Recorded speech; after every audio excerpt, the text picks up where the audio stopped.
Hi, I'm Kelsey.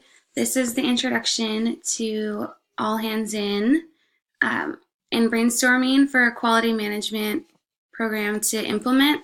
Our group agreed that hand hygiene in the workplace is a huge contributor to the spread of germs, sickness, and disease.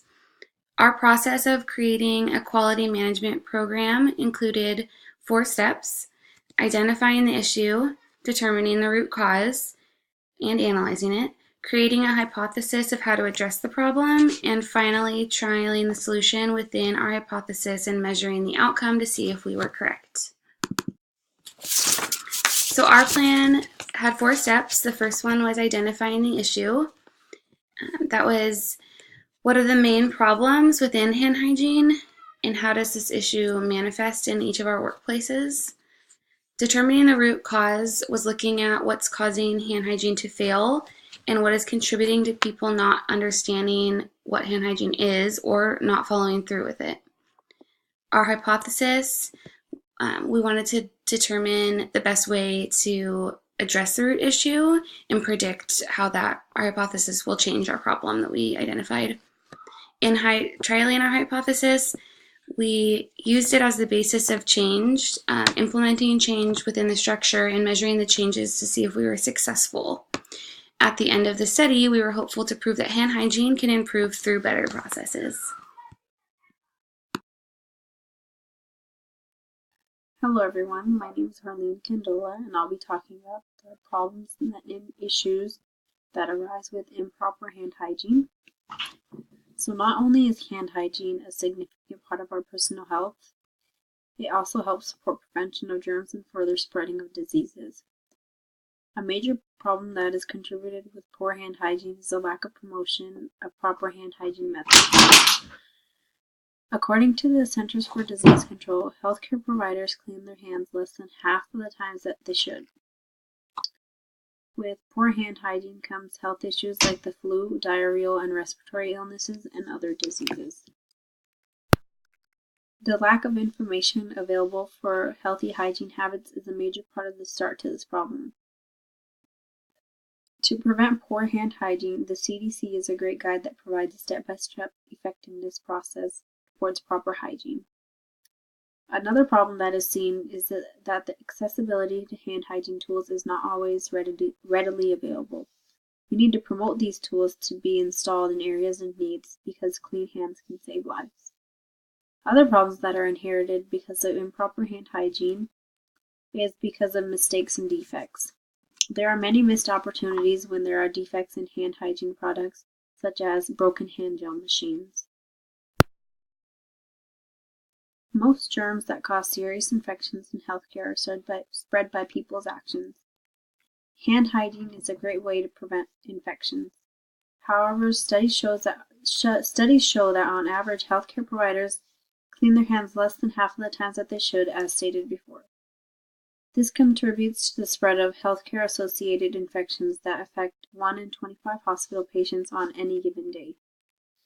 Every patient is at a risk of getting an infection while they are being treated for something else. Even healthcare providers are at risk of getting an infection while they are treating patients. Preventing the spread of germs is especially important in hospitals and other facilities such as dialysis centers and nursing homes. 2 million people each year become ill as a result of a hospital-acquired infection. Serious hospital-acquired infections include C. difficile, MRSA, and VRE causes increases illnesses and deaths. The national hand washing compliance rates are unacceptable at about 40%. A study of Detroit school children showed that those who washed their hands had 24% fewer sick days due to respiratory illnesses and 51% fewer sick days due to upset stomach. In China, distribution of soap in primary schools resulted in 54% fewer sick days. The use of hand sanitizer in the classroom resulted in 20% fewer sick days across 16 different elementary schools. The number of bacteria on our fingertips doubles after using the bathroom. And only 20% of people properly dry their hands after washing, and it is said to be that damp hands are 1,000 times more likely to spread bacteria than dry hands. The bacteria count is highest on the dominant hand, yet right-handed people wash their left hand more thoroughly than their right hand, and vice versa. Most people wash the palms of their hands and miss everything else. Some other interesting facts to know about why improper hand hygiene is a problem is because proper hand washing can reduce diarrhea rates by 40%. Diarrhea remains the second most common cause of childhood death. Touching the face with contaminated hands spreads illnesses like pneumonia, the cold, and the flu. Proper hand washing can reduce respiratory infections by close to 20%. Pneumonia remains the #1 cause of childhood death. For every 15 seconds spent washing hands, 10 times more bacteria is removed. The average person spends less than 10 seconds washing their hands. 30 seconds of using hand sanitizer kills as much bacteria as 2 full minutes of hand washing. Hand washing with soap removes germs from hands. This helps prevent infections because people frequently touch their eyes, nose, mouth without even realizing it. Germs can get into the body through the eyes, nose, and mouth and make us all sick. Removing germs through hand washing therefore helps prevent diarrhea and respiratory infections and may help prevent skin and eye infections as well. Hi, my name is Jana and I'm going to be doing the root cause section of our project. Why is hand washing protocol not being followed? There can be several reasons for this. For example, facility issues. There can be lack of training, guidance, and monitoring. For example, an employee might believe that gloves negate the need for hand washing. There's no feedback to the employees of the low compliance rates, or they're given inaccurate data, believing that there's no problems here. There's lack of resources, lack of availability, or broken dispensers. If it doesn't work, we can't use it.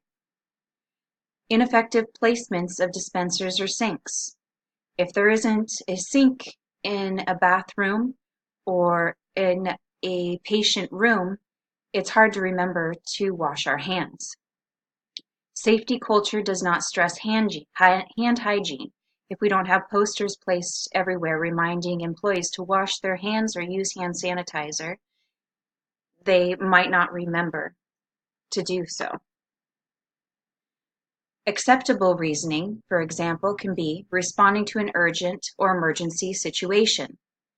For example, if you're out in the parking lot and a patient falls, you don't have time to go wash your hands and come back to the patient. You need to respond urgently in an emergency. When you're exiting and re-entering a room within 30 seconds of performing hand hygiene and you didn't touch anything.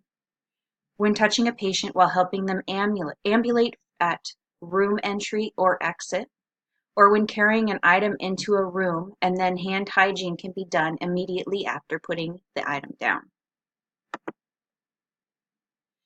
Unfortunately, there's personal reasons as to why hand hygiene is not followed. A lack of time, or mentioned before, an ineffective workflow. If the sink is across the facility, it's very difficult to remember to go and wash your hands. Dry hands from soaps that dry out your hands and frequently washing your hands. Forgetfulness. Unfortunately, employees can be neglectful or lazy. They're distracted, or they dislike the provided hand soap or products because they're causing dry skin and cracking. Thank you. Hello everyone, my name is Saul Diaz. I will be presenting an overview of our hypothesis and the concepts we believe are essential to improve hand hygiene. By providing the access, tools, and necessary information to prevent the spread of harmful pathogens, we can improve the health of the individuals we serve. In order for hand hygiene to be successful, it is necessary to have access to proper hand hygiene tools and education information. We believe that poor hand hygiene is the result of the lack of access to the tools and information.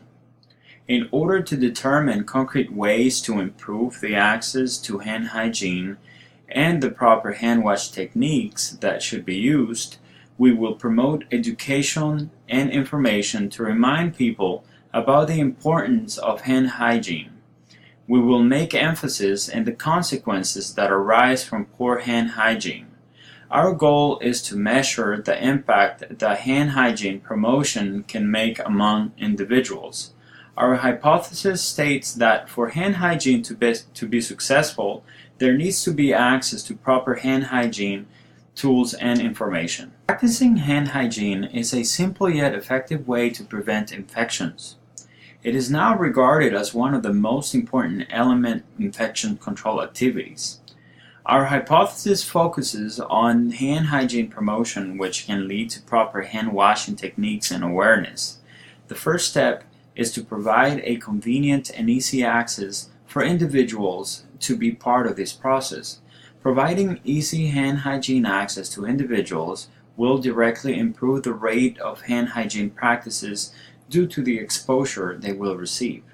Providing multiple hand soap and hand sanitizer stations in the workplace can positively impact the rate at which individuals wash and sanitize their hands. The tools for proper hand hygiene exist not just within the soap and hand sanitizer dispensers, but also from the information provided within the stations. A proper hand hygiene technique is necessary to avoid negative outcomes. Proper hand hygiene posters are a great resource to instruct individuals on how to effectively wash their hands. We believe that every hand washing station should have instructions on how to properly wash your hands. According to the World Health Organization, the duration of the hand washing process should last between 40 to 60 seconds. As we can see from the reference image, there are 11 steps involved in this process. The instructions on how to hand wash your hands include the following. First, we must wet our hands with water and apply enough soap to cover all surfaces. This is commonly a step where the process can fail when we do not cover all surfaces. The proper way to do this step is by rubbing hands palm to palm and rubbing the palms of the hand over the left dorsum with interface fingers and vice versa. This also involves rotational rubbing of the left thumb clasped in right palm and vice versa. Similarly, rotational backwards and forwards with clasped fingers is used. After a thorough process, we must rinse our hands with water and dry thoroughly with a single-use towel. Lastly, we must use the towel to turn off the faucet. All the steps play an important role in the hand washing process. Step number 10, for example, is a step often forgotten by many people, which instructs to use a paper towel to turn off the faucet. From our observations made, many individuals will dry their hands, throw away the paper towel, and turn off the faucet with their bare hands. This is a clear example as to why it is important to provide these educational tools in order to effectively prevent the spread of disease. This is a patient safety concern that can indeed save lives. In the next slides, Kelsey will be presenting how we trail our hypothesis and the methods used to determine the outcomes from this experiment. She will also describe the recommendations we believe can provide success when trying to promote hand hygiene and improve the health of individuals by the use of proper hand hygiene techniques. So the next step in our process was trialing the hypothesis. In our hypothesis, we identified 2 different ways that we could try to improve hand hygiene in our workplaces. We determined that promotional education and information would be useful to remind people of what constitutes adequate hand hygiene, as well as offering information about the consequences of poor hand hygiene. The second area we identified as a problematic area were defects within the hand hygiene stations. Defects in the hand hygiene process can limit access to the tools needed to be in compliance with hand hygiene standards. To trial our hypothesis, 8 hand hygiene stations in a hospital were observed. Out of the 8 areas, there was not one visual aid to offer education and information on why it is important to wash or sanitize hands, or even a reminder reminding employees to wash their hands.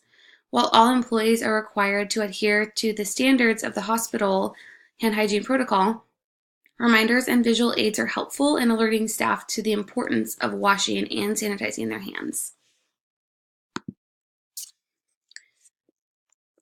So in implementing our hypothesis, promotional education was posted in 2 key areas of the exam rooms, one by the sink and one by the door. The visual aids posted by the door was a reminder for patients that it is okay to ask their health provider to wash their hands. The second educational poster was posted above the sink. This poster listed the steps of successful hand washing, as well as information that reiterated that hand hygiene is the most effective way to prevent the spread of infectious disease. When evaluating the defects in hand hygiene stations, 4 out of the 8 stations had large defects. 2 hand sanitizing dispensers were empty and had been empty for quite some time. One of the hand washing sinks didn't have soap, and the other defective sink station had a paper towel dispenser that was jammed. All of these defects would inevitably lead to decreased hand hygiene compliance. During the course of trialing our hypothesis, all these defects were corrected and improved compliance was observed. The feedback from employees about the educational hand hygiene promotion and the corrected defects was positive. A few employees mentioned that they had encountered a patient who asked about the sign that encouraged patients to ask their health care provider to wash their hands. This was a teaching opportunity for the employee to offer information about why hand hygiene is important and to tell them that patients have the right to know about their provider's hand hygiene routine. Feedback was also received about the corrected defects. One employee pointed out that the fact that the soap had finally been replaced in the workstation with the empty soap dispenser. This gives weight to our hypothesis that when these defects are corrected, there will be more compliance within hand hygiene.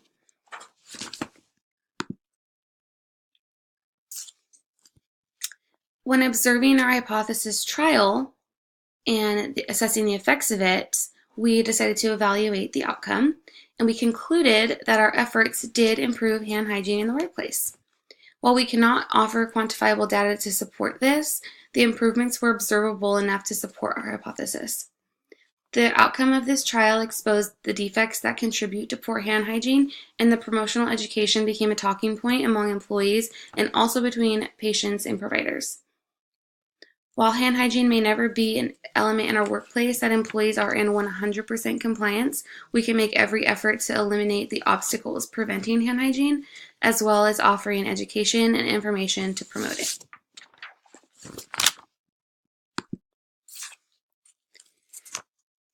So during our evaluation of the outcome, our observations with educational and information posters were that these visual aids opened up the conversation, and they also were very helpful reminders for the staff of the importance of their own personal hand hygiene.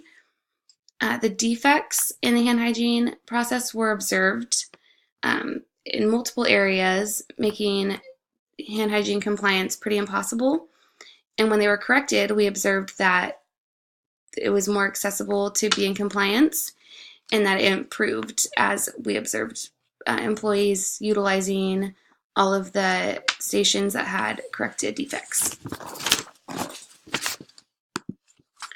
So our recommendations, once we looked at all of the data and compiled all of our information, when we observed the outcome, we identified 4 areas we would like to make recommendations for. So the first was, we think that nominating a hand washing team leader in every department would be highly valuable.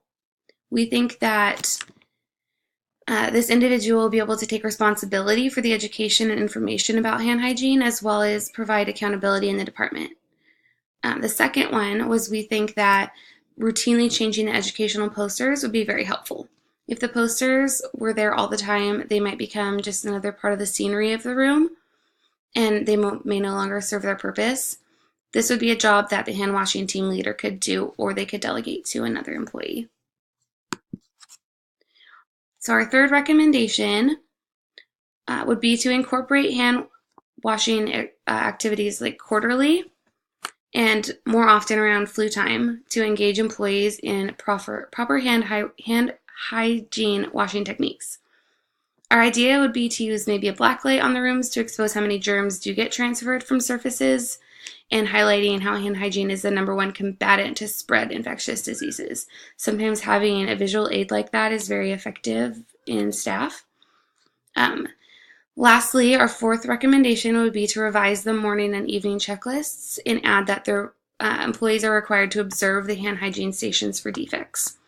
Defects were a huge part of the problem when we trialed our hypothesis, and so we believe that if the defects were corrected immediately, hand hygiene would have a better chance of staying consistent and more accessible.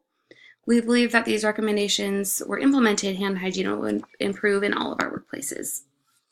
So in conclusion, hand hygiene is the best way to keep us and our coworkers and patients safe. And if all of these 4 recommendations were followed based upon our study, we believe hand hygiene will definitely improve. Thank you.